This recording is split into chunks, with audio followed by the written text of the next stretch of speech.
អនុញ្ញាតឲ្យខ្ញុំប្រាប់អ្នកទាំងអស់គ្នាពីយុទ្ធសាស្ត្រតាក់ទាញអតិថិជនដែលសាមញ្ញប៉ុន្តែមានឥទ្ធិពលមួយអ្នកទាំងអស់នេះសាកសម័យមើលថាអ្នកទាំងអស់គ្នាចង់ទៅញ៉ាំគុយទាវពេលព្រឹកឡើងណាហើយពេលអ្នកទាំងអស់គ្នាទៅដល់កន្លែងមួយហ្នឹងអ្នកទាំងអស់គ្នាឃើញហាងពីរហាងមួយមានមនុស្សច្រើនហើយហាងមួយទៀតអត់សូវមានមនុស្សទេស្ងាត់សំណួរសួរថាតើអ្នកទាំងអស់គ្នានឹងចូលទៅហាងមួយណាខ្ញុំជឿថាអ្នកទាំងអស់គ្នាភាគច្រើនប្រកាសជាចូលទៅហាងដែលមានមនុស្សច្រើនព្រោះអ្នកនរគ្នាប្រកាសជាគិតអូតូតែម្ដងថាអូដោយសារតែហាងគេឆ្ងាញ់បានមានមនុស្សច្រើនឬក៏អាចនឹងដោយសារតែហាងគេនឹងមានអីពិសេសតែម្ដងបានមនុស្សចូលច្រើនហើយបើសិនជាយើងមើលទៅលើហាងដែលគាត់អត់សូវមានមនុស្សអូខេឬស្ងាត់វិញពេលខ្លះអូខេយើងហ៊ានចូលតែម្ដងដោយសារតែយើងមានអារម្មណ៍មួយភ័យខ្លាចអូខេមិនស្រួលគិតថាម្ហូបរបស់គេនៅសល់ឬក៏អូខេមានអីដែលមិនល្អហើយបានអត់សូវមានភ្ញៀវគាត់ចូលឬក៏អីអញ្ចឹងកន្លែងហ្នឹងអូខេដែលគេហៅថា crowd effect អូខេបានន័យថាមនុស្សច្រើនធ្វើអីគឺយើងទំនោរទៅធ្វើតាមមនុស្សភាគច្រើនតែម្ដងហើយម្ចាស់អាជីវកម្មដែលគាត់ឆ្លាតណាគាត់យកចិត្តសាស្ត្ររបស់មនុស្សមួយហ្នឹងយកទៅកែច្នៃបង្កើតជាយុទ្ធសាស្ត្រតាក់ទាញអតិថិជនទោះបីជាហាងរបស់គាត់មិនទាន់មានភ្ញៀវច្រើនក៏ដោយអ្នកនរគ្នាប្រហែលឆ្ងល់ថាចុំអត់ទាន់មានភ្ញៀវផងអូខេគេធ្វើមិនព្រោះមិនហ្នឹងយើងនិយាយថាមនុស្សគាត់ធ្វើអូខេគាត់ធ្វើតាមនៅពេលដែលមានភ្ញៀវច្រើនអូខេប៉ុន្តែអត់ទាន់មានភ្ញៀវគេធ្វើមិនអញ្ចឹងអ្នកនរគ្នាប្រហែលជាឆ្ងល់เลยថាចុំអត់ទាន់មានភ្ញៀវផងតើយើងប្រើចិត្តសាស្ត្រមួយហ្នឹងរបៀបម៉េចអញ្ចឹងវិធីដែលគេប្រើគឺ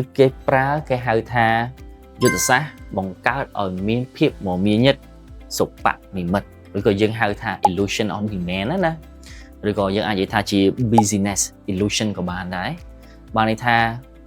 យើងធ្វើទៅអូខេឲ្យហាងអូខេមើលទៅមានភាពមមាញឹកអូខេដោយវិធីសាស្ត្ររបស់អាជីវកម្មតែម្ដងឧទាហរណ៍ថាបើសិនជាឧទាហរណ៍ថាអ្នកនរគ្នាមានហាងកាហ្វេគេហាងបាយឬក៏ហាងលក់របស់ឬក៏អាចនឹងសាលាអីចឹងចុះអូខេម្ចាស់អាជីវកម្មគាត់ធ្វើម៉េចគឺគាត់យកឡានរបស់គាត់ណាគាត់ឲ្យបុគ្គលិកយកឡានយកម៉ូតូអីហ្នឹងយកទៅដាក់នៅមុខហាងនៅមុខសាលា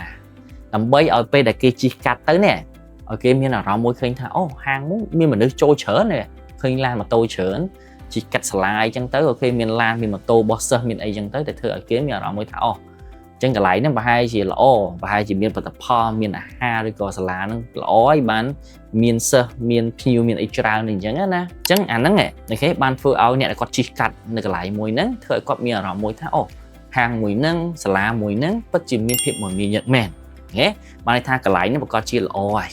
អញ្ចឹងកន្លែងហ្នឹងដែលគេហៅថា social proof អូខេផុសតាងដែលធ្វើឲ្យភ្ញៀវអូខេធ្វើឲ្យមនុស្សជុំវិញហ្នឹងអូខេឃើញថាកន្លែងហ្នឹងពិតជាមានតម្រូវការមែនអញ្ចឹងអាហ្នឹងគឺជាចិត្តសាស្ត្ររបស់មនុស្សដូចខ្ញុំប្រាប់អ្នកអស់នេះយ៉ាងថាយើងតែងតែមានទំនោរអូខេទៅតាមគ្នាអញ្ចឹងពេលដែលយើងឃើញគេធ្វើអីអូខេភាគច្រើនមនុស្សថាពីមនុស្សច្រើនគាត់ធ្វើអីយើងតែងតែធ្វើ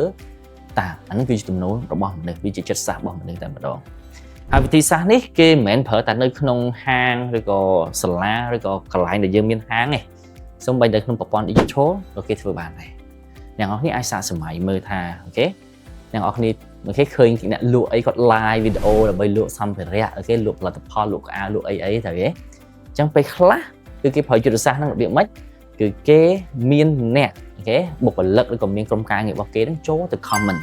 ដើម្បីធ្វើឲ្យអ្នកដែលគាត់មើលនេះអូខេឃើញថាអូហាងមួយហ្នឹងពិតជាមានតម្រូវការពីភ្ញៀវមែនគេទិញច្រើនណាហើយខ្លះទៀតគាត់ធ្វើជាថតរូបអូខេថាមានគេកំងច្រើនគាត់ធ្វើជាការលក្ខណៈវិច្ចប់បិទឈ្មោះបិទអីចឹងទៅដើម្បីបង្ហាញទៅភ្ញៀវផ្សេងនេះថាហាងរបស់គាត់គឺមានគេទិញច្រើនផលិតផលរបស់គាត់គឺល្អបាទគេមានតម្រូវការគេមានការគ្រប់គ្រងពីអតិថិជនផ្សេងដើម្បីធ្វើឲ្យគេនេះពេលគេឃើញគេទិញច្រើនធ្វើឲ្យគាត់នេះតែគាត់មើល live ឬគាត់មើលវីដេអូឬក៏គាត់ឃើញរូបភាពទាំងអស់ហ្នឹងធ្វើឲ្យគាត់មានអារម្មណ៍មួយគឺតាក់ទាញក្នុងការជឿជាក់ទៅលើផលិតផលទាំងអស់ហ្នឹងហើយយើងអូខេចង់ទិញផលិតផលមួយហ្នឹងដូចគ្នាដែរអញ្ចឹងនេះហើយដែលគេប្រើប្រាស់គេហៅថា social proof អូខេដើម្បីតាក់ទាញអតិថិជននៅក្នុងប្រព័ន្ធអនឡាញប៉ុន្តែនៅពេលដែលយើងប្រើយុទ្ធសាស្ត្រមួយហ្នឹងក៏ត្រូវតែមានដែនកំណត់ដែរព្រោះអ្នកអរត្រូវដឹងថានៅពេលដែលយើងប្រើគឺបានថាយើងដាក់នុយអូខេយើងបញ្ឆោតដើម្បីឲ្យគេហ្នឹងមកទិញអីវ៉ាន់របស់យើងឬក៏ចូលក្នុងហាងរបស់យើងឬក៏ឲ្យគេប្រើសេវាកម្មរបស់យើងត្រូវអត់អ chẳng cái lại nó thử chặt chạy được như thế này bây giờ dân thứ ban này tha ở một cặp chia tha cùng phim và tập họ bỏ giếng có lọ được như thế này của tập bây giờ cái màu hói cứ dân chạy chật kia ở cái tinh mà đom thấy cứ thời cái nó mới ra môi tha ok cái pin chật chùm môi sữa cam của nó bây cái châu bó trong hang môi này nhưng mà tia họ cho việc là dân khi mà tôm khi lan để chuyển được trong một hang môi này ta bây dân chỗ từ đó mấy mình nữa chẳng lại nó dân chập đau như là rộng môi bắt hay thà ô chồng khi mà tôi khi lá thì mà tôi lá nó bỏ nà kia vậy chẳng á chẳng dân chỗ trên mau thôi ta chẳng phải lá dân của bạn chúng ta tâu bình thở còn tái bờ sinh thì dân pra sẽ vào cam được dân cầm mong mà hộp ha được có phê chạy được lại nè hay bây giờ dân nhắm tới chừng ngày nó ăn ấy gì ok mà thảo hàng bọc cái chừng ngày bọc cái ok đại thời quát thời thời nhiều em xem xí nó ca quát tọt màu bình còn tái bờ sinh thì dân phải chụp ra mùi nâng hói còn tái về quát trôi tới quát khó chật nắng ai nâng chỉ bật bục pi màu vĩnh bạn này tha thời chế nắng mình ta khăn thôi mà đã cái căn này khăn tiết ok chanh bột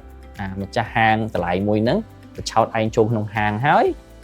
ở top hợp cả ok hai nhầm ập cả thì xếp hợp cả đây chừng chân lại nó là thời ta bị chặt bị chạy bị như này ủa men ở đây thời đăng tha ca ba cái chiều ca muối ở vậy đã tẹt tìm nhiều trong cao khi ở cứ vì mình tập quân phía về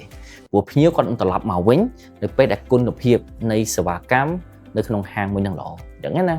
บริษัทยิงลุ่หาหางชิ้นงั้นพี่ก็ตลอดมาวิ่งบริษัทยิงบางสวากัมหล่อเต้นตลอดมาวิ่งได้เรียนได้cáiบริษัทบางสลาบริษัทคนเพียบกรรมที่ศึกษาบอกยิงหล่อเห็นแต่แจ๊นั่นcái có tía cái ai đang phèo tên nhạcต่อគ្នាក្នុងការឲ្យ